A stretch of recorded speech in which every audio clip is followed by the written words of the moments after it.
ഓം നമഃശിവായ. മഹാമൃത്യുഞ്ജയ ഹോമം.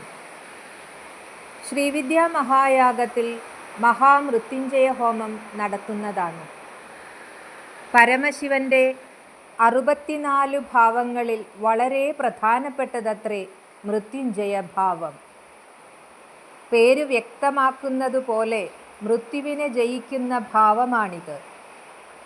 കാലമൃത്യു മുതലായ 14 തരം ദുർമൃതികളെ നിവാരണം ചെയ്യുവാൻ ഭഗവാൻ കാലസ്വരൂപനായി ത്രയംബകമൂർത്തിയായി അവതരിച്ചു എന്നാണ് കഥ. ഈ മൂർത്തിയെ ആവാഹിച്ച് 7 ദ്രവ്യങ്ങളെ കൊണ്ട് ഹോമം ചെയ്ത് മൃത്യുദുരിതങ്ങളിൽ നിന്നും ജീവജാലങ്ങളെ രക്ഷിക്കുന്ന ഹോമമാണ് മൃത്യുഞ്ജയ ഹോമം.